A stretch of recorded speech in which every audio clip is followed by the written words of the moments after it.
Calling this talk Undefended Heart 2022. So I've talked about living with an undefended heart for many years. I started it, oh gosh, I don't know, 10, 12 years ago. It's been part of my practice. It's been how I frame my practice. And I think it's incredibly important.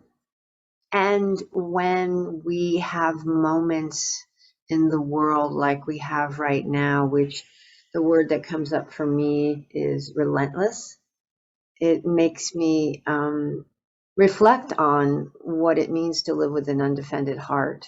And so I just wanted to kind of reflect on that this evening.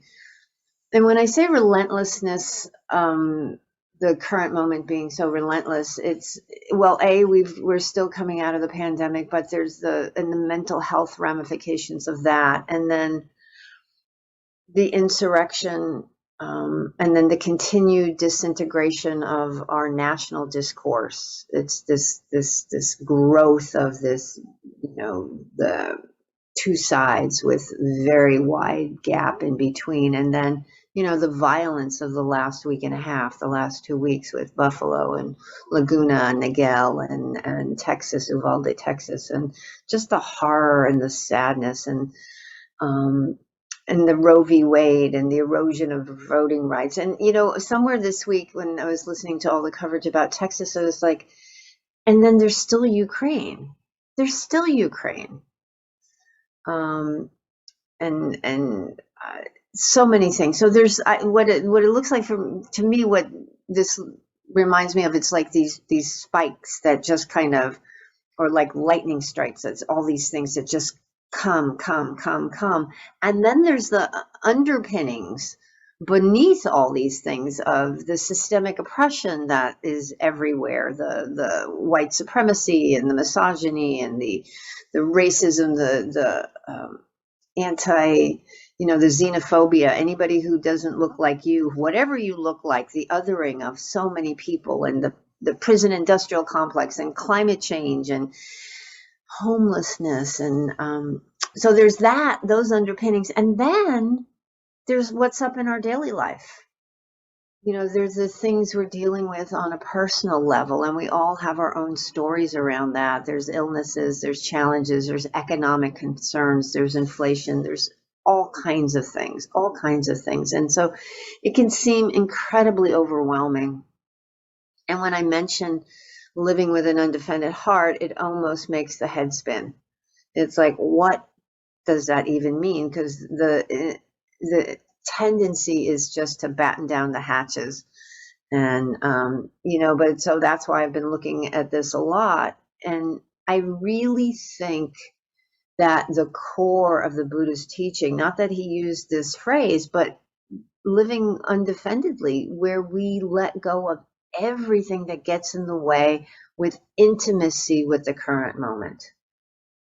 That includes our ideas of should and what it's supposed to look like and this and that and how I'm supposed to feel or not feel or think or not think, and whether, I say it again and again and again, my annoyance with the people who park in front of my house because I know they're shopping at the gun store around the corner, that type of thing, which we get caught up in. And so, but the invitation is to be intimate with everything without preference. It's the preference that gets in the way of our intimacy with the current moment. And so what came up for me were a bunch of questions. What does that look like? Living with an undefended heart. What does that look like? What does it even mean? Is it even possible? Do I even want it? When we're emotionally drained, how does that work? And it's a terrifying idea to some folks. And will we be safe? Will it be too painful? I remember the first time I talked about, or one of the first times I talked about living with an undefended heart, and someone in the class asked or said she was terrified when she thought about it. It can be a scary proposition. What does it mean? What does it mean? And, when my husband has the TV on a lot, and I point over there because he's a couple of rooms over. And I kind of hear it in the background sometimes, or I'll walk through and listening to it. This week he's got MSNBC on and listening to it in the talking heads, and but primarily like when I hear like the governor or the police reports and this, and I scream at the TV. I've only heard it for 3 seconds or a minute, or I'll stop for a moment and listen. So much rage, and I just want to, and then I go, wise speech. Do I really have to pay attention to wise speech? Can't I forget wise speech in these moments? And so there's all that stuff comes up. All the anger that's there, all the sadness that's there is, I walk through right now with angry, sad as the emotion that's most prevalent. It's angry and sad at the same time.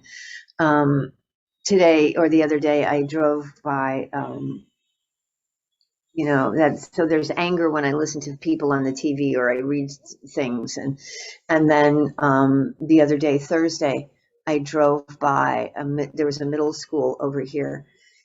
There is a middle school over here, and it was like 10:30 in the morning, and all the kids were out in the yard, and they were either at recess or at gym or whatever, and they were playing, and I just started crying. So there's this tremendous sadness that's there too. So there's this angry, sad, angry, sad, angry, sad. And it was just by coincidence this week that I was in the morning meditation that I was talking about the third foundation of mindfulness, which is to recognize. The Buddha said, know when angry, sad is present. He didn't say angry, sad, but he said, know when things are present. Know when the emotion is there. Know the mood of the mind. Know that. It's so important to know it. Because when we don't know it is when we become reactive. I mean, I could punch people from anger unless I have this second level awareness, this wisdom. It's all about paying attention. It's all about mindfulness. It's all about being willing to recognize what's happening. The second foundation of mindfulness is important there too. It's the recognition of when things are pleasant or unpleasant. And it's so unpleasant, right? There's so much unpleasantness right now. And we want to do something about it. We want to fix it or change it or move into some kind of reactivity, even when we get into this place of how can I help? What can I do? That's a reactivity. I mean, there's the genuine wanting to help, but then sometimes it's driven by this need to make the feeling go away. If I can make this situation stop, then I don't have to feel this. Instead of just recognizing this is the feeling that's here, how can I be with this? That's when you're moving towards an undefended heart, this willingness to touch the challenging experiences. Another thing we can tend to do at these moments in time is to move into spiritual bypass, which is using spiritual tools to avoid the present moment, especially when it's unpleasant. And you get that a lot from people who, when you say something tragic has happened or someone passed away, not even related to what's going on, but just in general, and the response will be, well, everything's impermanent. Lifting themselves out of the having to feel. It's just like, I'm just going to smash it down with this spiritual principle so I don't have to feel. That's not what it's about. It's about these spiritual principles are about, again, being fully with. I can't remember that there was that one poem, Araya Mountain Dancer, I think is her name. I think it's called The Promise. Where she lists all these things about, I don't care what your sign is. I don't care what you do for a living. I don't care who you know, what car you drive. I'm just paraphrasing. She goes, I want to know if you will sit with me in the middle of the night, when the kids are sick. And I want to know, will you let your heart break? The reality, the truth. That's the place of connection, not the spiritual, the ethereal, the intellectual. It's really, can you open your heart to what's present? The emotions that arise in these moments are natural. They're normal. Why wouldn't we feel these things? They're absolutely make perfect sense. And we can't help what shows up. I can't help this anger that shows up. I can't help this sadness that shows up. But the invitation is to be with them wisely, to hold them in a space, to make a space so that we greet them wisely and in a way that's safe for us, and so that we don't run.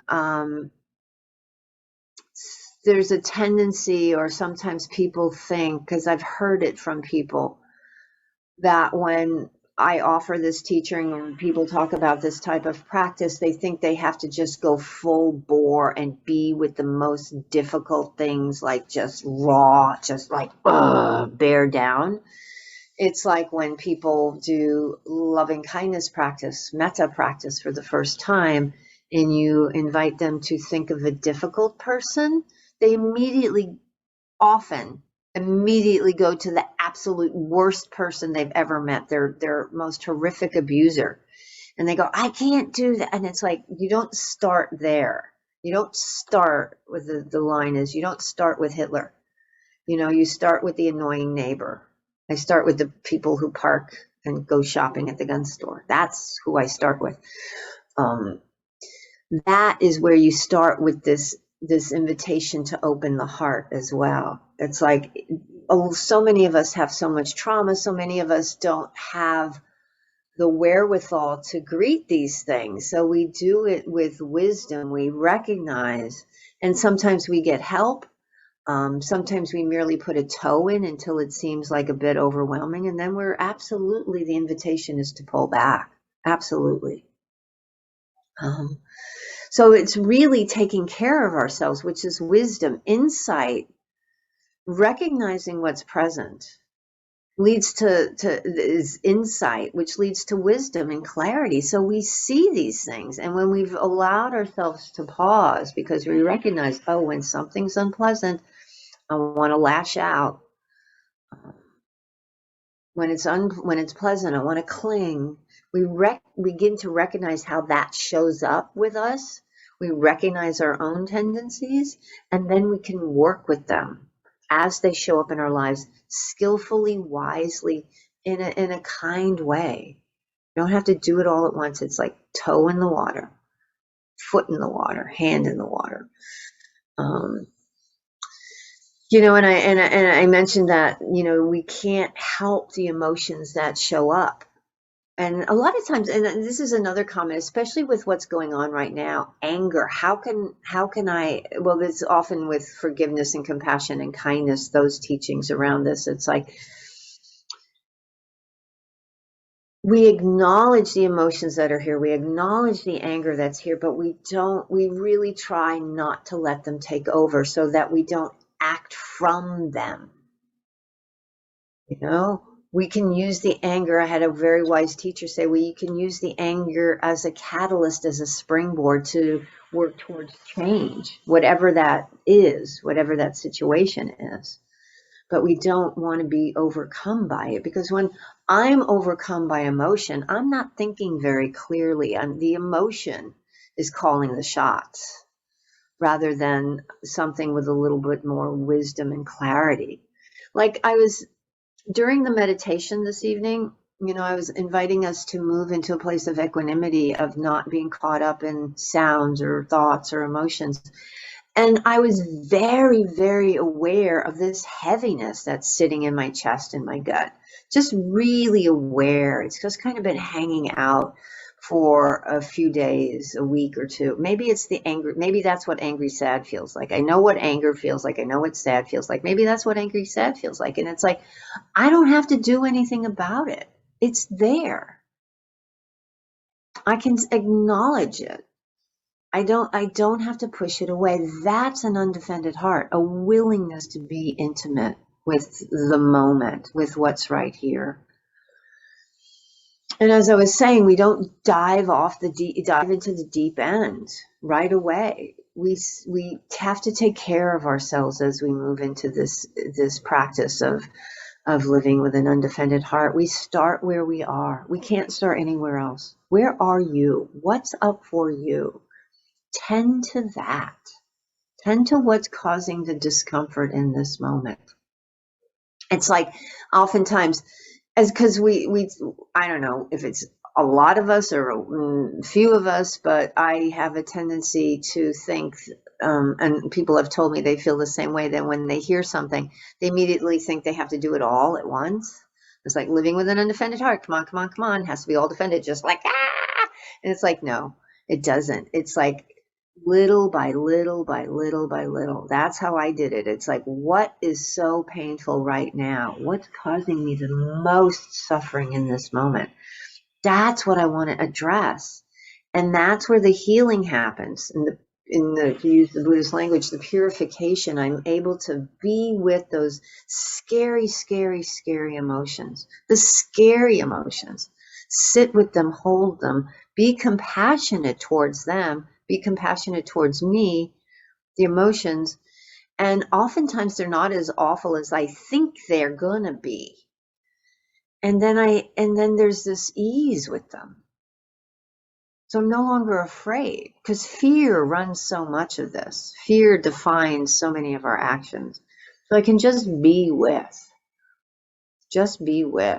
you know, and then there's that little piece is open and vulnerable. And then what's next? We don't know what's next until we work with what's here, you know. And an undefended heart takes work. It doesn't come, as I said, all at once, and it can be an aspiration, even if it seems like the most asinine idea in the world. To hold it as a I wonder if that's even possible. Just to have that reflection is a step in the direction, you know, an aspiration, an intention to move that way is so helpful, so beneficial, because it starts shifting how we view things and moving us in a particular way. It's like, that's what I was thinking of when I was yelling at the TV the other day and just wanted to punch, wishing you can reach through and just punch the person on the other side. I was also having the awareness of, that doesn't do anything. It doesn't have an impact. You can have the anger, but you don't have to react to it. Not stifling it in you shouldn't do that, but it's just the bigger picture, the clarity around, wow, okay, I understand this. I see this experience that you want to lash out, but I would rather move in a wise speech kind of way. I would rather move in a way that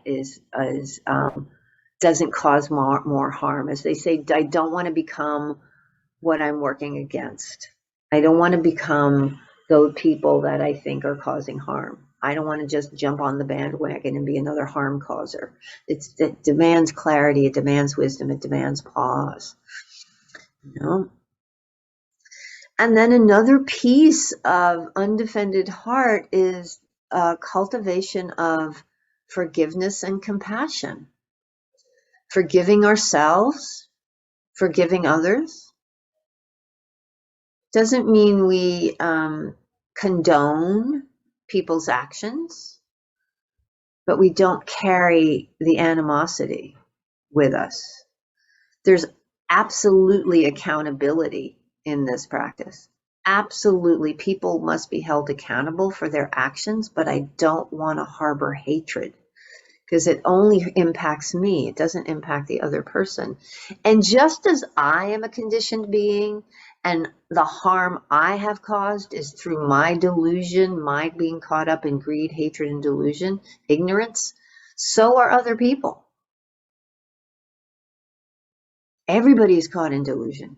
Everybody's caught in delusion. And then when you get caught, then it just kind of, sometimes some people, it just grows and festers and just kind of encompasses and causes so much suffering and so much harm.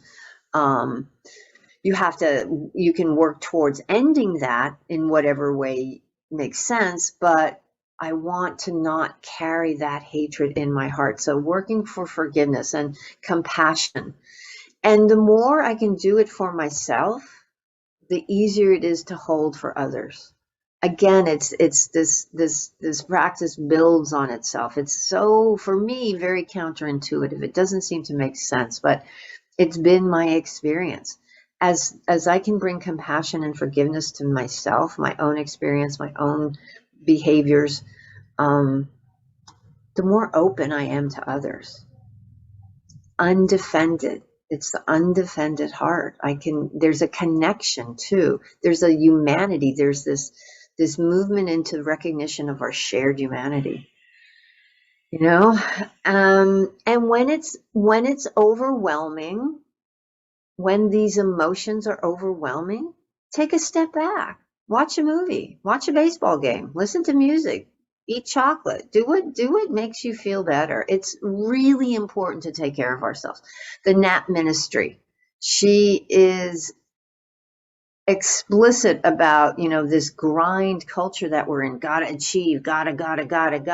It's a direct, part of the colonial mindset, this white supremacist colonial must achieve mindset, and which doesn't serve anyone. Really intentionally step away from it, even with tragedies such as this, where we think we have to be involved all the time. It's like we have to guard our sense doors. We have to take care of ourselves. It doesn't mean we don't care. But what can I do right here? It's like, let me take care of myself so I can re-energize and step out when necessary.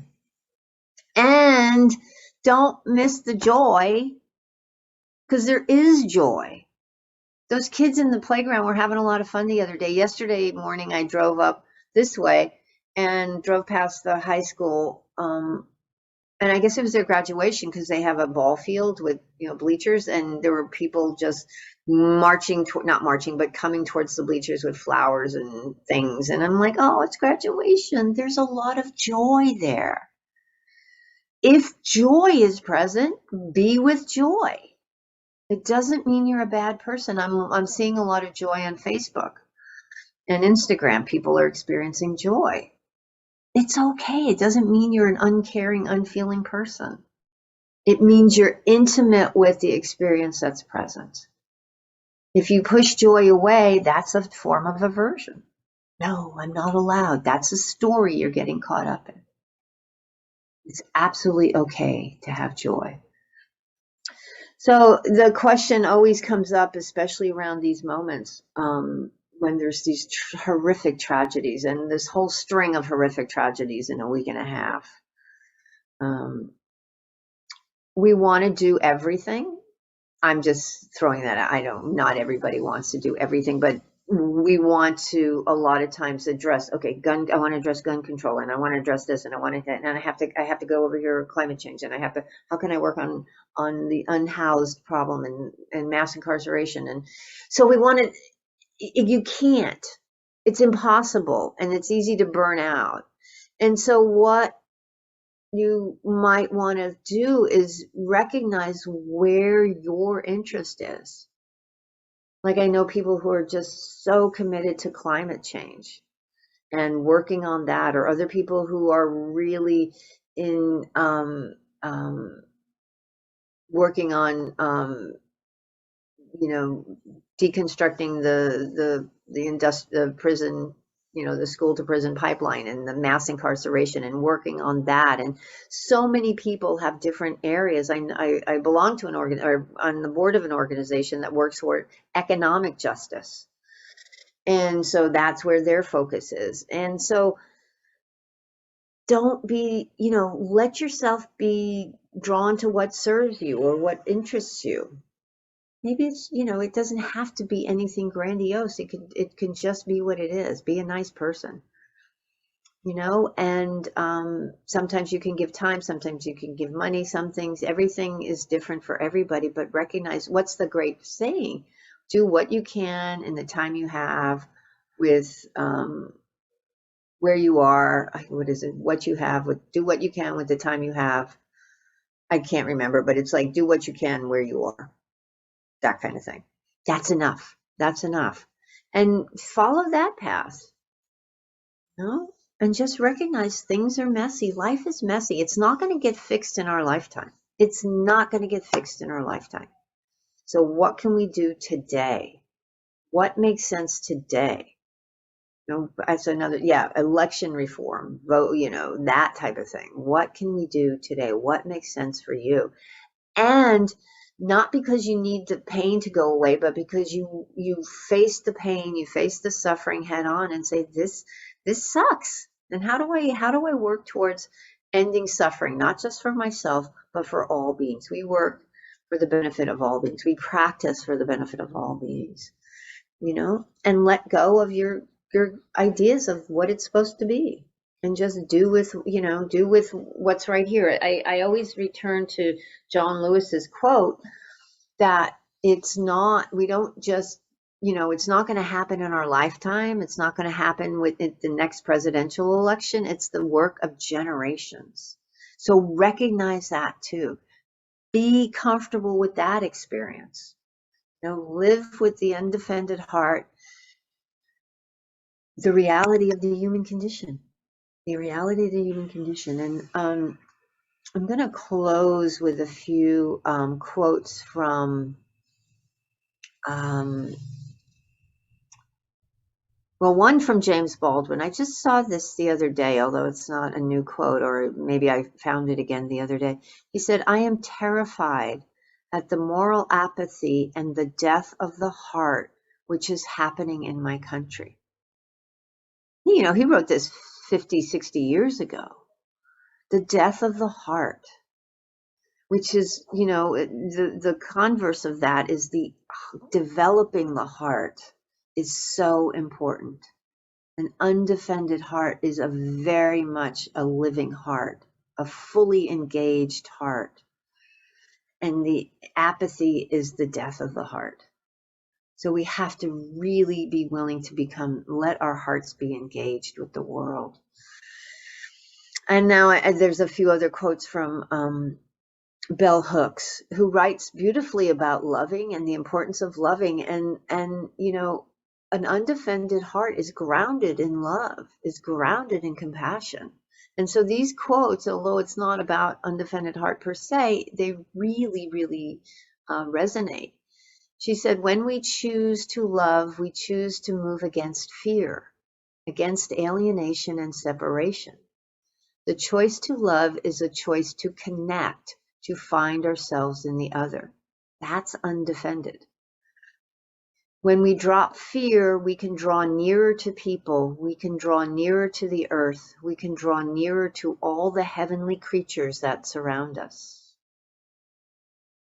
To be loving is to be open to grief, to be touched by sorrow, even sorrow that is unending."